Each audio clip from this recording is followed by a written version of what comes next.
میرے عزیزو، سلطان الاولیاء غوث العظم دستگیر رضی اللہ تعالیٰ عنہ کا ماہ مبارکہ چل رہا ہے. دو باتیں عرض کروں گا. میں آج آپ کے درمیان صرف اور صرف برکت حاصل کرنے کے لیے آیا ہوں. کافی دن ہو گئے تھے. دو چیزیں مشہور ہیں غوث پاک کی زندگی کے واقعات میں، بہت سارے ہیں، کرامات بہت سارے ہیں، اس میں سے دو میں آپ کے سامنے رکھتا ہوں.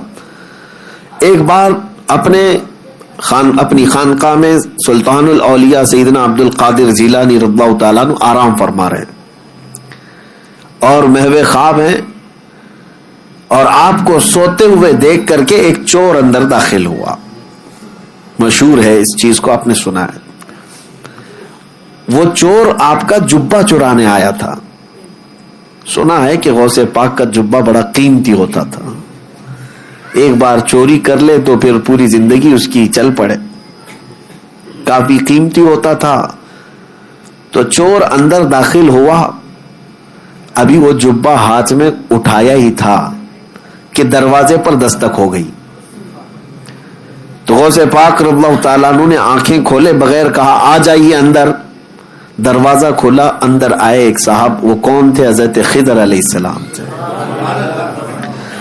حضرت خضر علیہ السلام آئے اور کہا سیدی کس سے؟ حضرت شیخ عبد القادر جیلانی رضی اللہ تعالیٰ عنہ سے. کہا بصرہ کے یا کسی شہر کے قطب کا انتقال ہو گیا، وہاں پر قطب اب کون ہوگا؟ یہ تعینات جو ہوتے ہیں، ہر شہر میں ایک قطب ہوتا ہے اللہ کا، ایک ولی ہوتا ہے. یہ غوث العظم دستگیر رضی اللہ تعالیٰ عنہ کے زمانے میں تصرف اللہ نے ان کو عطا کیا تھا. حضرت خضر علیہ السلام ان سے پوچھتے ہیں کہ اس شہر کا قطب کون ہوگا؟ غوث پاک رحمت اللہ تعالیٰ علیہ آنکھیں کھولے بغیر کہتے ہیں وہ دروازے کے پیچھے کھڑے، انہیں لے جائیے. جو جبہ ہاتھ میں پکڑے ہوئے کھڑا تھا کہ اب پکڑا جاؤں، اب پکڑا جاؤں، اب پکڑا جاؤں گا. اور آنکھیں کھولے بغیر پیرانے پیر نے کہا وہ دروازے کے پیچھے جو کھڑے ان کو لے جائیے. حضرت خضر علیہ السلام نے دروازہ کھینچا تو دیکھا ایک سادہ سا آدمی ہے، جبہ ہاتھ میں اٹھایا ہوا ہے اور تھر تھر کانپ رہا ہے. کہا کہ چلیے مبارک ہو، اللہ نے آپ کو قطبیت عطا کی، اسی لیے کہ شیخ عبد القادر جیلانی کی زبان سے نکلا ہے، چلیے ہمارے ساتھ. اب وہ شخص حیرت میں تھا کہ میرے ساتھ کہیں کوئی مذاق نہ ہو رہا ہو، اور وہ دوڑتے ہوئے پھر غوث پاک کے قدموں میں آیا. کہا روتے ہوئے مجھے معاف کریں، مجھے معاف کریں، کیا یہ میرے ساتھ کوئی مذاق تو نہیں؟ غوث پاک رضی اللہ تعالیٰ عنہ نے فرمایا شیخ عبد القادر جیلانی کو اللہ نے یہ طاقت عطا کی ہے کہ وہ جو زبان سے نکالے اللہ اس کو پورا کر کے رہتا ہے. کہا کہ میں یہاں کس غرض سے آیا تھا آپ کو پتا ہے؟ میرے ہاتھ میں آپ کا اٹھایا ہوا جبہ تھا. غوث پاک رضی اللہ تعالیٰ عنہ نے فرمایا سب ہمیں پتا ہے، اور ہم چاہتے ہیں کہ تمہارے اس منصب کو، تمہاری اس ڈیوٹی کو بدل کر کے دوسری ڈیوٹی دے دی جائے. اب یہ واقعہ تو ہم نے سنا، کئی مرتبہ سنا، لیکن ایک بزرگ سے میں نے سنا اور انہوں نے یہ بیان فرمایا اور کہا کہ بیٹا آپ جانتے ہو چوری کرنے والے کو تو سزا دی جاتی ہے، اسلام سزا دیتا ہے، اور یہاں وہ جبہ ہاتھ میں لے کر چرایا ہوا آدمی رنگے ہاتھوں پکڑا گیا. سزا دیتے، ہاتھ کاٹتے، اور اس کو بجائے اس کے کہ صرف معاف کر کے چھوڑتے، پھر قطبیت کا مقام بھی دے دیا. یہ سوال جب آتا ہے ذہن میں تو پھر اس بزرگ نے فرمایا کہ بات در حقیقت یہ ہے کہ اللہ کریم بھی نسبتیں دیکھتا ہے. وہ چور چوری تو کیا تھا لیکن ہاتھ میں دامن کس کا تھا؟ ہاتھ میں کیا تھا؟ غوث پاک کا جبہ تھا.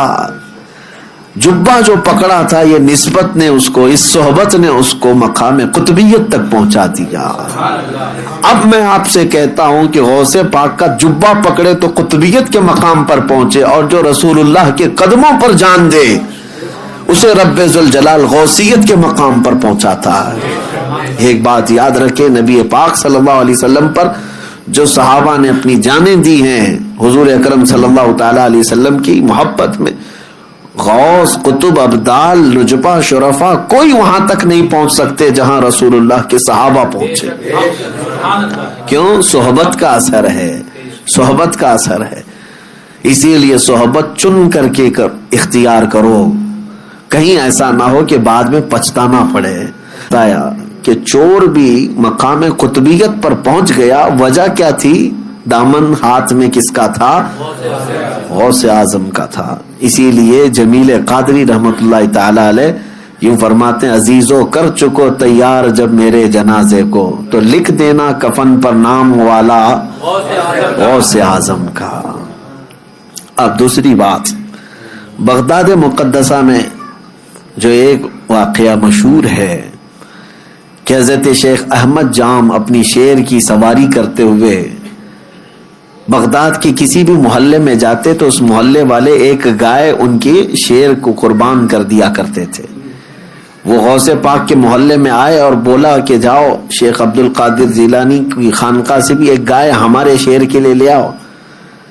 غوث پاک نے منع نہیں فرمایا، اپنے خادم سے کہا لے جاؤ لنگر خانے سے جو گائے ہوگی. لے کر کے گئے، لیکن وہاں پر ہڈیاں کھا کر پلنے والا ایک کتا، پالا ہوا نہیں پلا ہوا، دونوں میں بہت فرق ہے. پالا ہوا نہیں، خود سے پلا ہوا کتا نکلا ساتھ میں، اسے کسی نے ٹرین کر کے بھیجا نہیں تھا. اسی لیے میں نے لفظ میں ہی کہا کہ پالا ہوا نہیں ہے، پلا ہوا. اور غوث پاک رضی اللہ تعالیٰ عنہ کے آستانے سے جب وہ گائے شیر کے قریب پہنچی تو شیر بھوکا جھپٹا مارنے ہی والا تھا کہ یہ کتا اس پر جھپٹا مارا اور دم زدن میں شیر کو چیر کر کے رکھ دیا. یہ شاید واقعہ ایسا پہلا ہوگا کہ ایک کمزور کتا جنگل کے راجا پر بھاری ہو گیا ہو. اب تک ہم سنتے یہی آئے تھے کہ جانوروں میں شیر جو ہے راجا ہوتا ہے، لیکن یہاں راجا کا باجا ختم ہو گیا. کیوں؟ غوث پاک رضی اللہ تعالیٰ عنہ کے محلے میں آیا اور کتا جو ہے شیر کو پھاڑ کر 2 ٹکڑوں میں بدل دیا. دنیا نے اس منظر کو دیکھا اور اعلیٰ حضرت نے فرمایا کیا دبے جس پہ حمایت کا ہو پنجہ تیرا، شیر کو خاطر میں لاتا نہیں کتا تیرا. اب یہاں پر مسئلہ یہ ہے، شیر شیر ہی تھا وہ اور کتا کتا ہی تھا، اور اصول آج بھی وہی ہے کہ شیر ہی بھاری ہوتا ہے، لیکن یہ اصول اس جگہ ٹوٹ جاتا ہے جہاں کتے کی نسبت دربار غوث سے ہو جائے. اب میں آپ کو یہ کہتا ہوں کہ کتا ہے، کتے پالنے کی ہمارے ہاں شریعت میں اس کا حکم نہیں ہے. بعض مقامات ایسے ہیں جیسے کھیتی باڑی یا حفاظت کے لیے ان کو شریعت نے مستثنا رکھا ہے. جس جانور کو ہم پالتے بھی نہیں، خود سے گھروں کے پاس بیٹھ کر پل جاتا ہو، اس کتے کا حال یہ ہے کہ دربار غوث کے سائے میں بیٹھا کرتا تھا، غوث پاک کے آستانے کے سائے میں بیٹھا کرتا تھا، اور طاقت کا حال یہ ہے کہ جنگل کے راجا کو بھی پھاڑ کے رکھ سکتا ہے. یہ صحبت کا اثر ہے، یہ صحبت کا اثر ہے. اب دوسری بات میری یہ توجہ سے سنو، دوسری بات یہ سنو کہ غوث پاک کے دسترخوان پر پڑے ہوئے ٹکڑے یا پھینکے ہوئے ٹکڑے کھا کر پالا ہوا نہیں بلکہ پلا ہوا کتا شیر پر بھاری ہو سکتا ہے. اب سوچو کہ غوث پاک نے جس کو پالا ہو، پلا ہوا نہیں بلکہ غوث پاک کے ہاں پالا ہوا، اور وہ بھی کتا نہیں، کوئی وقت کا عالم دین ہو تو پھر وہ اپنے زمانے کا مجدد اعظم بن جاتا ہے. اعلیٰ حضرت فاضل بریلوی رحمت اللہ علیہ پھر اس کو یوں کہتے ہیں، میں یہ مثال اس لیے دے رہا ہوں کہ اعلیٰ حضرت امام اہل سنت اپنے آپ کو کہتے ہیں کہ میں غوث اعظم کا وہاں پر دربار کا کتا ہوں، بلکہ وہ پلا ہوا نہیں پالا ہوا. اور جس کو غوث پاک کی نسبت حاصل ہو، عنایت حاصل ہو، پھر وہ کہتے ہیں اعلیٰ حضرت اپنی قسمت پر کہتے ہیں کہ میری قسمت کی قسم کھائیں سگانے بغداد، بغداد کے کتے میری قسمت کی قسم کھائیں گے. اعلیٰ حضرت فرماتے کیوں؟ ہند میں رہ کے بھی دیتا رہوں پہرا تیرا، ہند میں رہ کے بھی دیتا رہوں پہرا تیرا.